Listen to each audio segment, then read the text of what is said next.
حمزہ کی بات سن کر میرے ہوش اڑے تھے۔ میں نے غور سے اسے دیکھا۔ شاید وہ مذاق کر رہا ہو، لیکن اس کی آنکھوں میں مجھے سچائی کا عکس نظر آ رہا تھا۔ میں نے فوراً نفی میں سر ہلایا۔ یہ کیسے ممکن تھا؟ میں کسی بھی طرح اس کی یہ بات نہیں مان سکتی تھی، اس لیے میں نے فوراً گھبرا کر کہا، حمزہ یہ تم کیا کہہ رہے ہو؟ میں گھر والوں سے چھپ کر کیسے تمہارے ساتھ نکاح کر سکتی ہوں؟ یہ کوئی معمولی بات نہیں ہے، نہ ہی کوئی مذاق ہے، پوری زندگی کا فیصلہ ہے۔ میں اپنے ماں باپ کے بغیر اتنا بڑا فیصلہ کیسے لے سکتی ہوں؟ اگر تمہیں مجھ سے محبت ہے تو تمہیں یہ کرنا ہوگا۔ حمزہ نے دو ٹوک لہجے میں اپنی بات مکمل کی تھی، اور حمزہ کی بات سن کر میں ایک دم ہی چونک گئی تھی۔ وہ مجھ سے کورٹ میرج کی بات کر رہا تھا، ماں باپ کی اجازت، ان کی مرضی کے بغیر، اور ایسی شادی کی کیا حیثیت ہوتی ہے مجھے اچھی طرح معلوم تھا۔ میں نے فوراً انکار کیا اور کہا، میں عزت دار گھرانے سے ہوں، میرے باپ کا بڑا نام ہے، تم تو جانتے ہوگے کہ ہم کتنے معزز خاندان سے ہیں۔ اگر میں ایسی کوئی حرکت کروں گی تو میرے بابا کتنے بدنام ہوں گے، میری ماں پر کیا گزرے گی جنہوں نے مجھے بہت محبت سے پال پوس کر بڑا کیا ہے۔ میرے ماں باپ مجھ پر بہت مان رکھتے ہیں، میں ایسا کچھ نہیں کر سکتی۔ میں نے اپنا منہ پھیرا تو حمزہ نے میرا ہاتھ پکڑ لیا، کہنے لگا، کیسی باتیں کرتی ہو شفا؟ میں تم سے اتنی محبت کرتا ہوں، تمہیں پانا چاہتا ہوں، اور اسی لیے تو یہ راستے نکال رہا ہوں۔ کیا تمہیں نہیں معلوم کہ تمہارے گھر والے کتنی پرانی سوچوں کے مالک ہیں؟ وہ کبھی ہماری محبت کی شادی نہیں کروائیں گے۔ وہ خاندانی زنجیروں میں جکڑے ہوئے لوگ ہیں جو خاندان سے باہر شادی کرنے کو گناہ سمجھتے ہیں، اور یہ بات مجھ سے زیادہ تمہیں اچھی طرح معلوم ہے۔ پھر ہماری حیثیت میں بھی تو بہت فرق ہے۔ تمہارے ابا کا اتنا بڑا کاروبار ہے، تم لوگ بہت امیر ہو، جبکہ میں ایک معمولی سے گاؤں کے کسان کا بیٹا ہوں۔ تمہارا اور میرا رشتہ ہونا اتنا آسان نہیں ہے، البتہ اگر ہم کورٹ میرج کر لیں تو پھر آسانی ہو جائے گی۔ جب تمہارے گھر والوں کو پتہ چلے گا کہ ہماری شادی ہو گئی ہے تو وہ خود ہمیں قبول کر لیں گے۔ آج سے پہلے کتنے ہی لوگوں نے اس طرح کورٹ میرج کی ہے، اور پھر بعد میں ان کے گھر والوں نے انہیں قبول کر لیا ہے۔ تم تو اپنے والدین کی اکلوتی بیٹی ہو، جب انہیں تمہاری شادی کا پتہ چلے گا تو مجھے یقین ہے کہ وہ کبھی بھی تم سے منہ نہیں پھیریں گے، بلکہ تمہاری شادی کو قبول کر لیں گے۔ لیکن اگر تم بغیر نکاح کے انہیں اس رشتے کے بارے میں بتاؤ گی تو وہ ہمیشہ کے لیے تمہیں مجھ سے دور کر دیں گے۔ وہ یقیناً تمہاری شادی فوراً ہی خاندان میں کسی کے ساتھ بھی کروا دیں گے، اور پھر تمہیں ہمیشہ کے لیے مجھے بھولنا ہوگا۔ حمزہ کی بات سن کر میں نے ایک گہری نظر اس پر ڈالی تھی۔ ہم دونوں یونیورسٹی کی کینٹین میں بیٹھے تھے، چھٹی ہو گئی تھی، بس اب ہمیں گھروں کے لیے نکلنا تھا، اور اس وقت حمزہ نے مجھ سے یہ بات کی تھی۔ مجھے اور حمزہ کو ایک ساتھ پڑھتے ہوئے 4 سال ہو گئے تھے۔ ان 4 سالوں میں ہم دونوں ایک دوسرے سے بہت زیادہ محبت کرنے لگے تھے، اور حمزہ کی کہی ہر بات سچ تھی، کیونکہ واقعی میں جس خاندان سے تعلق رکھتی تھی وہاں شادی صرف خاندان میں ہی ہوتی تھی۔ میرا رشتہ یا تو چچا کے بیٹے سے یا پھر تایا کے بیٹے سے ہونا تھا۔ خاندان سے باہر کسی شخص سے شادی کا نہ ہی تصور تھا، نہ ہی پسند کی شادی کی اجازت تھی۔ میں نے حمزہ سے کہا، میں یہ سب نہیں کر سکتی، اور پھر میں اپنا بیگ اٹھا کر واپسی کے لیے نکلنے لگی تو حمزہ نے مجھے پیچھے سے آواز دی اور کہنے لگا، پھر ہماری محبت کو بھی بھول جاؤ۔ اگر ہمت نہ ہو تو پھر محبت نہیں کرنی چاہیے، کیونکہ محبت کو پانے کے لیے آگ کے دریا کو پار کرنا پڑتا ہے۔ اگر تم اپنے گھر کی دہلیز نہیں پھلانگو گی تو پھر ساری زندگی خاندانی زنجیروں میں جکڑی رہنا، اپنے کسی چچا یا تایا کے بیٹے سے شادی کر لینا، اور دوبارہ محبت کے بارے میں نہ سوچنا۔ یہ کہتے حمزہ نے اپنا رخ بدلا تھا، اور میرے دل پر ایک گھونسا لگا تھا۔ میرے دل میں حمزہ کے لیے اتنی محبت تھی کہ اس کے سوا کسی اور کا تصور کرنا ممکن ہی نہیں تھا۔ میں نے نم آنکھوں سے حمزہ کو دیکھا اور بنا کچھ کہے یونیورسٹی سے باہر نکل گئی۔ یونیورسٹی کا پوائنٹ میرے گھر تک جاتا تھا، اس لیے میں اسی پوائنٹ میں بیٹھ گئی اور کھڑکی سے باہر دیکھتے ہوئے سوچوں میں گم ہو گئی۔ جب میں اور حمزہ پہلی بار ملے تھے تب مجھے ہرگز بھی اندازہ نہیں تھا کہ مجھے اس سے محبت ہو جائے گی، وہ میری زندگی میں اتنی اہم جگہ حاصل کر لے گا۔ وہ نوٹس بنانے کے لیے میرے پاس آیا تھا، اور اس دن کے بعد سے لے کر اب تک ہم دونوں ایک ساتھ تھے۔ کئی بار میں نے اپنے گھر میں حمزہ کے حوالے سے بات کرنی چاہی تھی، لیکن جب میں پاپا کے سامنے بیٹھتی تو ان کے آگے میری ہمت نہ پڑتی۔ وہ ریت رواجوں کے ماننے والے تھے، ان کے لیے خاندان، برادری، ان کی عزت سب کچھ تھا۔ اگر ایسے میں انہیں کسی لڑکے کے حوالے سے بتاتی تو شاید وہ میری پڑھائی ہی ختم کروا دیتے، اور یہی خوف ہر وقت مجھ پر مسلط تھا۔ جس کی وجہ سے میں نے کبھی بھی اپنے گھر میں حمزہ کا ذکر نہیں کیا تھا۔ حمزہ گاؤں میں رہتا تھا، اس کے گھر والے بھی گاؤں میں ہی تھے۔ وہ یہاں تعلیم حاصل کرنے کے لیے آیا تھا، ہاسٹل میں رہتا تھا۔ وہ کسی بھی طور پر ہمارے ہم پلہ نہیں تھا۔ میرے بابا نہ صرف ایک کاروباری آدمی تھے بلکہ ان کے بڑے تعلقات تھے۔ پیسے دولت کی کوئی کمی نہیں تھی ہمارے پاس، گاڑیاں بھی تھیں اور ڈرائیور بھی، لیکن میں یونیورسٹی کا پوائنٹ استعمال کرتی تھی کیونکہ مجھے اپنے دوستوں کے ساتھ واپس آنا ہوتا تھا۔ مگر آج پوائنٹ میں بیٹھ کر میں دوستوں سے بات کرنے کی بجائے کھڑکی سے باہر دیکھ رہی تھی۔ میری دوست نتاشا نے مجھے سوچوں میں غرق دیکھا تو کہنے لگی، کیا ہوا، حمزہ سے کوئی جھگڑا ہوا ہے؟ میں نے انکار میں سر ہلایا تو کہنے لگی، پھر کیا بات ہے، کیوں پریشان ہو؟ اور میں نے اسے ساری بات بتا دی۔ کچھ دیر تک وہ میری طرف دیکھتی رہی اور کہنے لگی، اگر حمزہ کو بھول سکتی ہو تو بھول جاؤ، نہیں تو دوسری صورت میں اس کی بات مان لو۔ تیسرا کوئی آپشن نہیں ہے، کیونکہ تمہارے گھر والے جیسی سوچ رکھتے ہیں تم دونوں کی شادی ممکن ہی نہیں۔ تمہارے ابا تو تمہارے لیے امیر کا بھی لڑکا دیکھیں گے، اور وہ بھی خاندان میں۔ میں نے نم آنکھوں سے نتاشا کو دیکھا تھا اور پھر اس کے کندھے پہ سر رکھ کر آنسو بہانے لگی تھی۔ نتاشا نے میرے آنسو پوچھے اور کہنے لگی، بے وقوف لڑکی، محبت کرنا تو بہادروں کا کام ہے، یہ بزدلوں کا شیوا نہیں۔ اگر سچی محبت کرتی ہو تو پھر اسے حاصل کرنے کے لیے کوئی نہ کوئی قدم تو اٹھانا ہوگا۔ وہ مجھے سمجھا رہی تھی کہ میں اپنے گھر میں ایک دفعہ بات کر کے دیکھوں، لیکن مجھ میں اتنی ہمت ہی کہاں تھی کہ میں اپنے ماں باپ کے سامنے آواز اٹھاتی، اپنے حق کے لیے کوئی بات کرتی۔ میں بس اسی سوچوں اور کشمکش کا شکار تھی، اور ایسے ہی 2 دن گزر گئے تھے۔ ان 2 دنوں میں یونیورسٹی کی چھٹی تھی۔ حمزہ نے ایک بار بھی میرا فون نہیں اٹھایا تھا، نہ خود سے مجھے فون کیا تھا۔ میں اس کی یاد میں تڑپ رہی تھی، تلملا رہی تھی، لیکن اسے شاید اب مجھ سے بات نہیں کرنی تھی۔ شاید وہ کچے رابطے نہیں چاہتا تھا، وہ مستقل بنیادوں پر مجھے اپنانے کا خواہش مند تھا۔ دوسرا دن اتوار کا تھا۔ شام کے وقت میرے تایا جان گھر آئے اور ساتھ ہی مٹھائی کا ڈبہ بھی لائے، کیونکہ وہ اپنے بیٹے شاہ میر کا رشتہ مانگنے کے لیے آئے تھے۔ شاہ میر کا نام سنتے ہی میرے تن بدن میں آگ لگ گئی۔ اس میں کوئی برائی نہیں تھی، لیکن حمزہ کی جگہ اسے دینا میرے لیے کسی طور ممکن نہیں تھا۔ لیکن میرے بابا نے مجھ سے پوچھے بغیر نہ صرف رشتے کے لیے حامی بھری بلکہ میرا منہ میٹھا کروا دیا، اور مجھے لگا کہ میری دنیا اجڑ گئی ہے۔ شادی 3 سال بعد تھی، کیونکہ شاہ میر پردیس گیا ہوا تھا۔ اس کی ڈگری پوری ہونی تھی، اس کے بعد اسے واپس لوٹنا تھا، اور پھر میری رخصتی ہونی تھی۔ ان 3 سالوں میں مجھے اپنے اور حمزہ کے لیے کچھ نہ کچھ تو کرنا تھا۔ اگلے دن میں یونیورسٹی گئی تو میں نے روتے ہوئے حمزہ کو اپنے رشتے کا بتایا، مگر وہ خاموش رہا۔ کہنے لگا، اگر تم اپنے ماں باپ سے میرے حوالے سے بات نہیں کر سکتی ہو تو پھر اس کی پسند سے شادی کر لو اور مجھے بھول جاؤ۔ وہ اپنی کتابیں اٹھا کر جانے لگا تو میں نے اس کا ہاتھ پکڑ لیا اور کہا، حمزہ، یہ آسان تو نہیں ہے کہ میں تمہیں بھول جاؤں۔ وہ کہنے لگا، پھر ان جھوٹے کچے رابطوں کی کیا ضرورت ہے؟ میں محبت میں جائز رشتوں کا حامی ہوں۔ وہ بار بار نکاح کے لیے اصرار کر رہا تھا، اور پھر میں نے تھک ہار کر اس کی بات مان لی تھی۔ میں نے سوچا تھا نکاح ہو جائے گا تو صحیح وقت آنے پر اپنے گھر والوں کو بتا دوں گی۔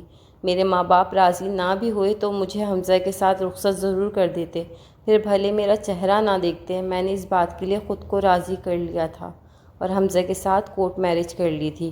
یہ قدم مشکل ضرور تھا، لیکن محبت میں انسان کو صحیح اور غلط سمجھ نہیں آتا۔ میں بھی بھول گئی تھی کہ میرے ماں باپ زندہ ہیں، وہ عزت دار لوگ ہیں۔ میرے کسی بھی قدم سے ان کی عزت کو ٹھیس پہنچ سکتی ہے۔ میری اور وہ بھی چھوٹی بہنیں ہیں، میری ایک غلطی سے ان کی زندگی تباہ و برباد ہو سکتی ہے۔ مجھے اگر یاد تھا تو صرف اور صرف حمزہ کی محبت۔ اس نے نہ صرف مجھ سے نکاح کیا تھا بلکہ اس کے بعد وہ مجھے اپنے ایک دوست کے اپارٹمنٹ لے گیا تھا۔ وہاں پر ہم دونوں نے ایک دوسرے کے ساتھ بہت خوبصورت وقت گزارا تھا۔ محبت مکمل ہوئی تھی، نکاح کے ساتھ ہمارا رشتہ جائز ہوا تھا، اور ہم ایک دوسرے کے ساتھ پوری طرح جڑ گئے تھے۔ اس دن ہم یونیورسٹی گئے ہی نہیں تھے۔ صبح ہم کورٹ گئے تھے اور پھر اس کے بعد اپارٹمنٹ، اور اس کے بعد حمزہ نے خود مجھے میرے گھر کے قریب چھوڑ دیا تھا۔ اس شام جب میں گھر لوٹی تو میں شفا اسد نہیں بلکہ شفا حمزہ بن چکی تھی۔ لیکن یہ بات ابھی کچھ دن تک مجھے راز ہی رکھنی تھی۔ مجھے صحیح وقت کا انتظار کرنا تھا، اور پھر میں یہ خبر سب کو بتا دیتی۔ آج نہیں تو کل یہ سچائی ویسے بھی کھلنی ہی تھی۔ تب تک میں نے اور حمزہ نے ایک دوسرے سے دور رہنے کا فیصلہ کیا تھا، لیکن جذبات آڑے آنے لگے اور ہم چھپ چھپ کر ملاقاتیں کرنے لگے۔ ہم دونوں جوان تھے، شادی شدہ تھے، کب تک ایک دوسرے سے دور رہ پاتے۔ حمزہ مجھے اکثر اپنے دوست کے اپارٹمنٹ میں لے جاتا اور وہیں ہم دونوں کچھ گھنٹے ایک ساتھ گزار لیتے، لیکن مجھے ہرگز بھی اندازہ نہیں تھا کہ ان کچھ گھنٹوں کی محبت کا کیا نتیجہ نکلے گا۔ ایک دن میں یونیورسٹی سے گھر لوٹی تو میری طبیعت بہت زیادہ خراب ہو گئی۔ جی متلا رہا تھا، چکر آ رہے تھے۔ میری حالت دیکھ کے میری اماں مجھے ہاسپٹل لے گئی اور وہاں جا کر جو خبر سننے کو ملی وہ سن کر نہ صرف میرے قدموں تلے سے زمین نکل گئی بلکہ میری ماں بے یقینی کے عالم میں مجھے دیکھنے لگی۔ ڈاکٹر نے مجھے مبارکباد دیتے ہوئے بتایا تھا کہ میں حاملہ ہوں اور میری ماں مجھے پھٹی پھٹی نگاہوں سے دیکھ رہی تھی۔ میں شرم سے نظریں چرا گئی تھی۔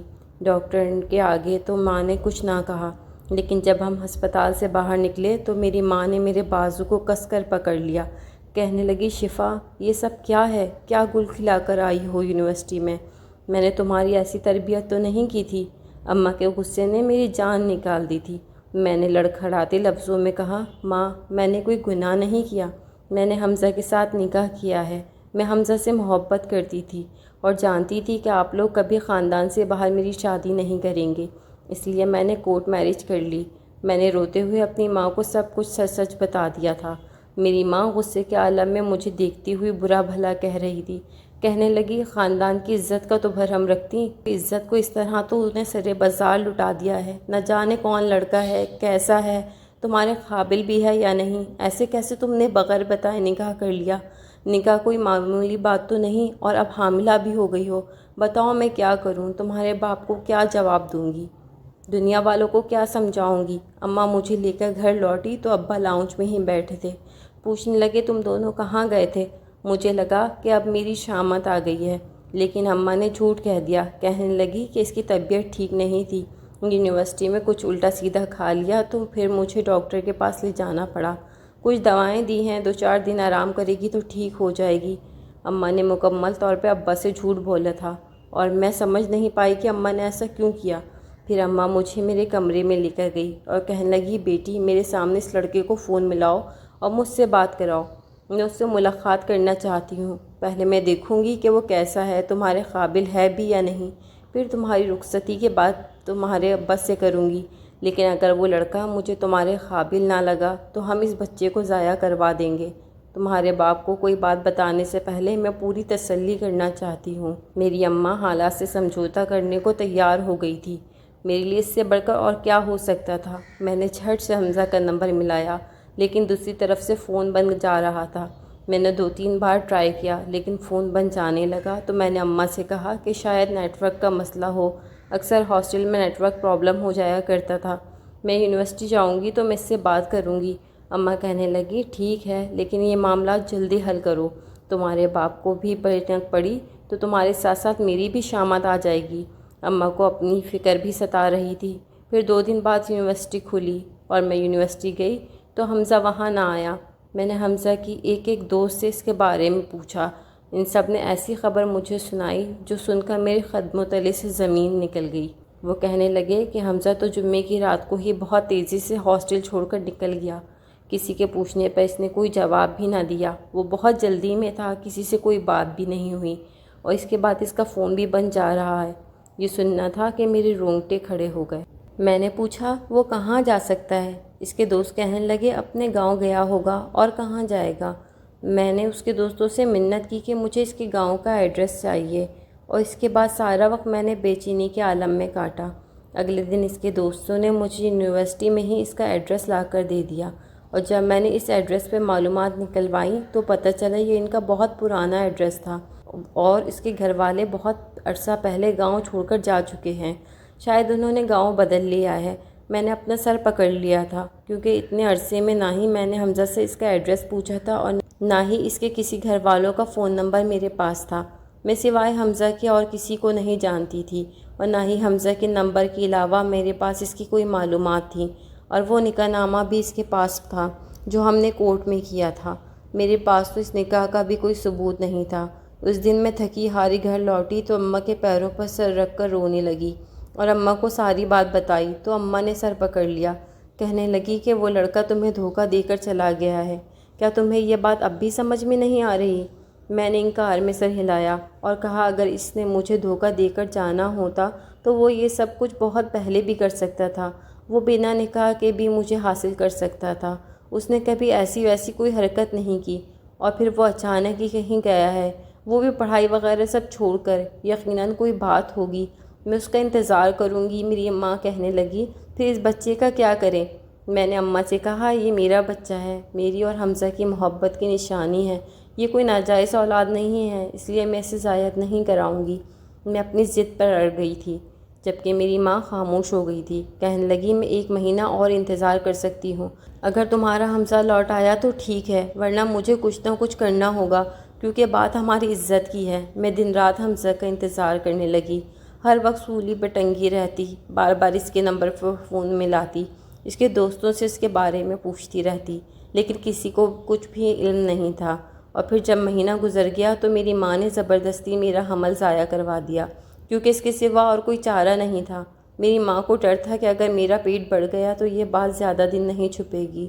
شروع کے دنوں میں حمل آسانی سے ضائع ہو جاتا ہے، اس لیے میری ماں نے گائناکولوجسٹ کو پیسے دے کر بڑی خاموشی سے میرا بچہ ضائع کروایا تھا۔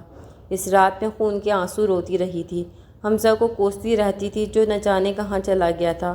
اب تو مجھے بھی اس کی محبت پہ شک ہونے لگا تھا، میرا اعتبار ٹوٹ گیا تھا۔ اگر کہیں سے کہیں جانا تھا، کچھ ضروری کام تھا تو مجھے بتا کر جاتا، مجھے اپنا کوئی فون نمبر دیتا، اپنا پتہ بتاتا، یوں میرے ساتھ دھوکے بازی تو نہ کرتا۔ میرا دل پوری طرح رشتوں اور محبت سے اچاٹ ہو گیا تھا۔ اور پھر مجھ پر ایک نئی قیامت ٹوٹی جب تایا جان ہمارے گھر آئے اور کہنے لگے شاہمیر کچھ دن کی چھٹیوں پر واپس آ رہا ہے، میں چاہتا ہوں کہ ان چھٹیوں میں دونوں بچوں کی شادی ہو جائے۔ میں بیمار رہنے لگا ہوں، اپنی آنکھوں کے سامنے دونوں بچوں کی خوشی دیکھنا چاہتا ہوں۔ میرے بابا جو ہر بات سے بے خبر تھے، انہوں نے خوشی خوشی حامی بھر لی اور 15 دن بعد کی شادی کی تاریخ طے کر دی۔ 5 دن بعد شاہمیر لوٹنے والا تھا، اس کے آنے کے 10 دن بعد ہماری شادی ہونی تھی۔ میں نے اماں کا ہاتھ پکڑ لیا، رونے لگی اور کہا کہ اماں یہ ممکن نہیں ہے، میں حمزہ کی بیوی ہوں، اس کے نکاح میں ہوں، خدا کے واسطے کچھ کریں اماں۔ اماں نے غصے سے مجھے دیکھا اور کہنے لگی کیا کروں، کیا بتاؤں تمہارے بابا کو اور تمہارے تایا جان کو کہ تم نے ایک ایسے لڑکے سے شادی کر لی ہے جو اب کہیں نہیں ہے، پتہ نہیں تم نے شادی کی بھی ہے یا جھوٹ کہہ رہی ہو۔ مجھے تو لگتا ہے کہ کوئی کارنامہ سر انجام دیا تھا اور اپنے گناہ کو چھپانے کے لیے نکاح کا ڈھونگ رچا لیا۔ اگر کوئی شوہر ہوتا تو اب تک خود تمہارے پاس آ جاتا، کم سے کم رابطہ تو کرتا، وہ نکاح نامہ ہی دکھا دو جو تمہاری شادی کی گواہی دے۔ میری ماں کا مجھ پر سے اعتبار اٹھ گیا تھا، اس لیے وہ میری نکاح والی بات پر بھی شک کر رہی تھی۔ میں خالی ہاتھ تھی، نہ میرے پاس نکاح نامہ تھا نہ کوئی ثبوت، کیونکہ ہم نے گواہ بھی کورٹ کے باہر سے ہی خریدے تھے اور نکاح نامہ بھی میرے شوہر کے پاس ہی تھا، اور وہ حمزہ اپنے ساتھ ہی کہیں لے گیا تھا۔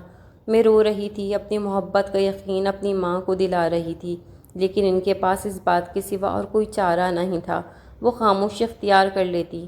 میری ماں نے مجھے اپنے سامنے بٹھایا اور کہنے لگی کہ جو کچھ بھی ہو چکا ہے اسے بھول جاؤ، مجھے نہیں لگتا کہ تمہارا کوئی نکاح بھی ہوا ہے، اس لیے خاموشی سے شاہمیر کے ساتھ شادی کر لو۔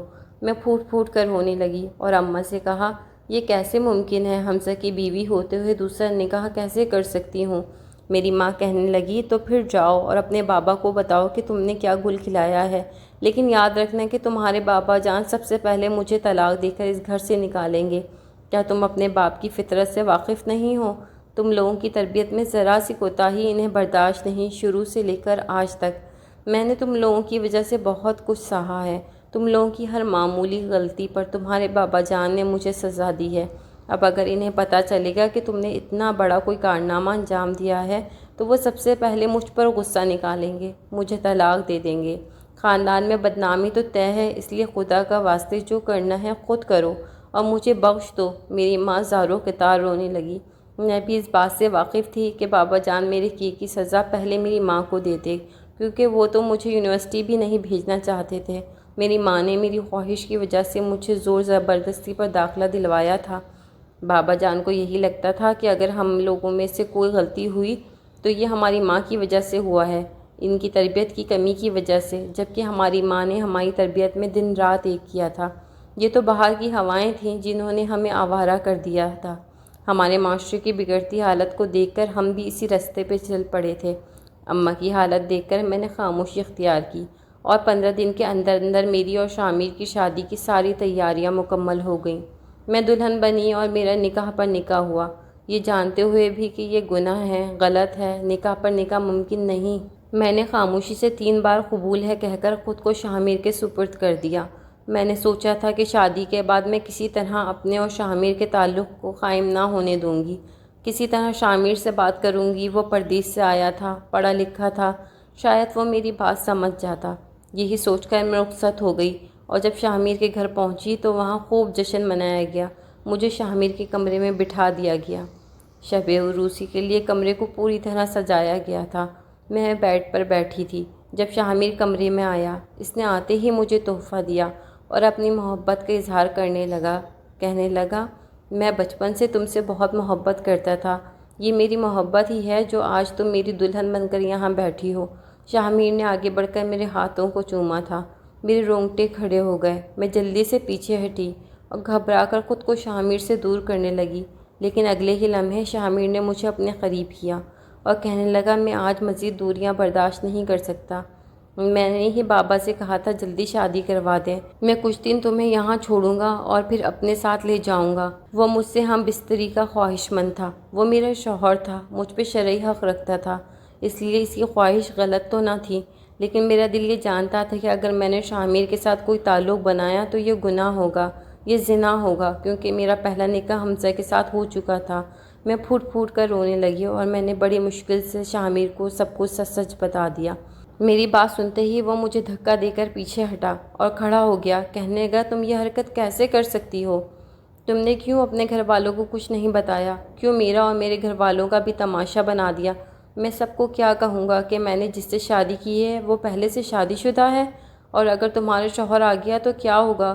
کچھ اندازہ بھی ہے؟ میں رونے لگی۔ میں نے شامر سے معافی مانگی، مجبوریوں کی ہر داستان اسے سنا ڈالی اور خاموشی سے کاؤچ پہ جا کر لیٹ گیا اور کہنے لگا، سکون سے سو جاؤ، صبح دیکھوں گا کیا کرنا ہے۔ اس نے اپنی آنکھیں بند کر لی تھی، شاید وہ اپنے اندر ہی اندر خود سے جنگ لڑ رہا تھا۔ میں خوف سے لرز رہی تھی، نہیں جانتی تھی کہ اگلے صبح کیا ہونے والا ہے۔ شامر کا یوں منہ پھیر کر لیٹنا اور خاموشی اختیار کر لینا میرے دل میں کئی وسوسوں کو جنم دے چکا تھا۔ اگر اس نے صبح میرے بابا کو اس بارے میں کچھ بتا دیا تو میں خاندان والوں کو کیا شکل دکھاؤں گی؟ کیا ہوگا؟ میرے پاس نکاح کا کوئی ثبوت تھا اور نہ ہی میں خود کو ڈیفینڈ کر سکتی تھی۔ شامر صرف 25 دنوں کے لیے آیا تھا، باقی کے دن اس نے بالکل خاموشی سے گزار دیے۔ حمزہ کے بارے میں اس نے معلومات نکلوانے کی کوشش کی تھی، لیکن کچھ پتہ نہیں چلا۔ جب تک حمزہ نہ ملتا اس نے خاموشی سے مجھے اپنے ہی گھر میں رہنے کا حکم دے دیا تھا۔ میں بھی بس زندگی گزار رہی تھی، میرے اور شامر کے درمیان کوئی تعلق نہیں تھا۔ 25 دن پورے ہوئے تو وہ یہ کہہ کر چلا گیا کہ تم عزت سے اس گھر میں رہ سکتی ہو جب تک تمہارا شوہر لوٹ نہ آئے۔ شامر کی اس بات نے مجھے حیران کر دیا تھا۔ میں نے سوچا بھی نہیں تھا وہ اتنے بڑے ظرف والا نکلے گا کہ اتنی آسانی سے مجھے رسوا ہونے سے بچا لے گا۔ مجھے تو لگا تھا کہ اس کے ہنگامے کے بعد میری زندگی تباہ ہو جائے گی اور میں کسی سے نظر ملانے کے لائق نہیں رہوں گی، لیکن اس نے مجھ پر ایک بہت بڑا احسان کر دیا تھا اور شاید میں ساری زندگی بھی یہ چاہ کر اس کا یہ احسان نہیں اتار سکتی تھی۔ ایسے ہی وقت گزرنے لگا، 6 مہینے گزر گئے۔ کبھی کبھی شامر فون کرتا تو میری خیر خیریت پوچھ لیتا۔ اس نے میری عزت کا بھرم رکھا تھا اور گھر میں کسی کو بھی اس بارے میں کچھ نہیں بتایا تھا۔ میرے تایا تائی بہت اچھے تھے، سب نے مجھے بہت محبت سے رکھا ہوا تھا، وہ لوگ میرا بہت خیال رکھتے تھے۔ پھر 6 مہینے بعد شامر لوٹ کر آیا اور میری تائی نے پوتا پوتی دیکھنے کی خواہش رکھ دی، کیونکہ شامر ان کا اکلوتا بیٹا تھا۔ ان کی بات سن کر وہ بالکل خاموش رہا، جبکہ میں شرم سے چور چور ہو گئی تھی۔ جب میرے سامنے یہ بات ہوئی تو مجھے لگا کہ میں شامر کی نظروں میں پورے خط کے ساتھ گر گئی ہوں۔ اس نے مجھے تو کچھ نہ کہا تھا، نہ ہی مجھ پر نظر ڈالی تھی، لیکن میں چور نگاہوں سے اسے دیکھ رہی تھی کہ نہ جانے کب اس کے صبر کا پیمانہ جھلکے گا اور وہ اپنی ماں کو سب کچھ سچ سچ بتا دے گا۔ لیکن واقعی اس کا ظرف بہت بڑا تھا۔ اس نے نہ مجھ پر الزام ڈالا، نہ کوئی بات کہی، نہ میرے ماضی کو کریدا، نہ کسی کے سامنے میری عزت کو داغدار کیا، بلکہ خاموش ہو گیا۔ لیکن جب تائی بار بار یہی ذکر کرنے لگی تو وہ بہت زیادہ پریشان ہو گیا، کیونکہ تائی بس ایک ہی بات پر اٹک گئی تھی کہ اب مجھے پوتے پوتیوں کی خوشی دکھا دو۔ شامر مجھ سے کہنے لگا، یہ معاملہ مزید اس طرح نہیں چل سکتا، میرے گھر والے اب اپنی خواہشات کا اظہار کرنے لگے ہیں۔ میں اپنی اور تمہاری وجہ سے اپنی ماں کو تکلیف نہیں پہنچانا چاہتا۔ میں خود تمہیں سب کے سامنے طلاق دے کر تمہاری زندگی آسان کر دوں گا، پھر تم ساری زندگی اپنے پہلے شوہر کا انتظار کرتی رہنا۔ یہ کہتے ہوئے شامیر کی آنکھوں میں آنسو آئے تھے۔ اس کی محبت میرا دل پسیج رہی تھی۔ میں اس کے قدموں میں بیٹھ گئی تھی، اس سے معافی مانگنے لگی تھی۔ میں اب اس کا ساتھ چاہتی تھی۔ مجھے اس گھر میں رہنے کی عادت ہو گئی تھی۔ جب سے اس کا نام میرے نام کے ساتھ جڑا تھا، میری زندگی میں بہت کچھ بدلا تھا، اور اب میں اس بدلاؤ کی عادی ہو گئی تھی۔ اور پھر سب سے بڑھ کر شامر کی محبت اور اس کا میرے لیے رویہ، میری عزت کی خاطر اس کا خاموش رہنا مجھے اس کے قریب کر گیا تھا۔ میں نے زندگی میں کبھی کسی مرد میں اتنی ہمت اور اتنی عزت نہیں دیکھی تھی۔ وہ جس طرح میری عزت کرتا تھا اور جس طرح اس نے میرا بھرم رکھا تھا، میرا دل خود بخود اس کے لیے دھڑکنے لگا تھا۔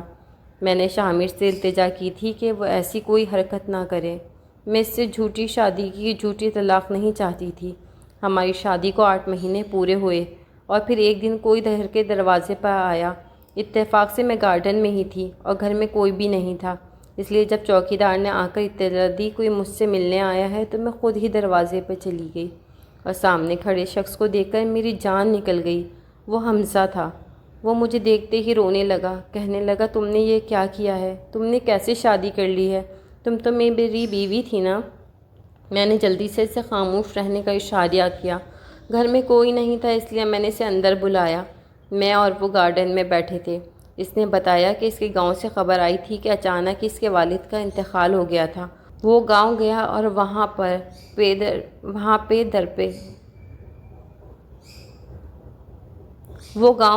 وہاں پہ درپیش مشکلات کا شکار ہو گیا۔ والد کے بعد اس کی والدہ بھی اسی مہینے میں اس دنیا سے چلی گئیں۔ بہنوں کی ذمہ داریاں سر پر آئیں۔ گاؤں کے وڈیرے کے ساتھ کچھ معاملات چل رہے تھے، وہ ان میں ایسے الجھا کہ وہ دوبارہ مجھ سے رابطہ نہ کر سکا۔ اس کے گاؤں میں سگنلز وغیرہ کا بھی بہت مسئلہ تھا، لیکن جیسے ہی سارے معاملات حل ہوئے تو وہ میرے خاطر شہر لوٹ آیا۔ اسے نہیں معلوم تھا کہ میری جو شادی 3 سال بعد ہونی تھی وہ 6 مہینے کے اندر ہی ہو گئی تھی۔ نہ صرف شرمندہ تھا بلکہ میری اس طرح شادی کر لینے پر مجھ سے خفا بھی تھا۔ میں نے حمزہ کے آگے ہاتھ جوڑے اور کہا کہ اب مجھے طلاق دے دو، کیونکہ میں مزید تمہارے ساتھ اس رشتے کو آگے نہیں بڑھا سکتی۔ اب میری بدنامی صرف میری نہیں بلکہ شامیر کی بھی تھی۔ اتنے میں شامیر بھی گھر آ گیا تھا۔ حمزہ کو دیکھ کر اس کی آنکھیں سرخ انگارہ ہو گئی تھیں، لیکن میری خاطر اس نے اپنے جذبات پر قابو پایا تھا۔ پھر وہ مجھ سے پوچھنے لگا میں کیا چاہتی ہوں۔ میں نے حمزہ کے آگے شامیر کا ہاتھ تھاما اور کہا کہ میں شامیر کے ساتھ اپنی زندگی کو آگے بڑھانا چاہتی ہوں۔ میری خواہش کا احترام کرتے ہوئے حمزہ نے بنا کچھ کہے مجھے طلاق دی تھی۔ اس کی آنکھوں میں واضح کر دیکھ سکتی تھی۔ یہ سچ تھا کہ وہ مجھ سے بے انتہا محبت کرتا تھا، لیکن قسمت میں یہی لکھا تھا۔ وہ ہمیشہ کے لیے میری زندگی سے چلا گیا تھا۔ شامیر نے مجھے عدت گزارنے کا موقع دیا تھا، اور پھر میری عدت ختم ہونے کے بعد اس نے خاموشی سے مجھ سے شادی کر لی تھی۔ کسی کو اس بارے میں کوئی بھنک نہیں لگی تھی۔ میری محبت نے شامیر کے دل میں میرے لیے خاص مقام پیدا کر دیا تھا، اور شامیر کی دی گئی عزت نے مجھے ایک خاص رتبے پہ فائز کر دیا تھا۔ آج میں حمزہ کی نہیں شامیر کی بیوی ہوں۔ شامیر سے نکاح کے بعد جب وہ پہلی بار میرے قریب آیا تو مجھے احساس ہوا کہ میں اب تک خود کو یوں اتنا بے قرار محسوس کرتی تھی۔ کیوں میرے اندر ایک بے چینی تھی؟ کیوں میں اتنی نامکمل تھی؟ شامیر کی محبت نے، اس کی قربت نے، اس رشتے نے مجھے پوری طرح مکمل کر دیا تھا۔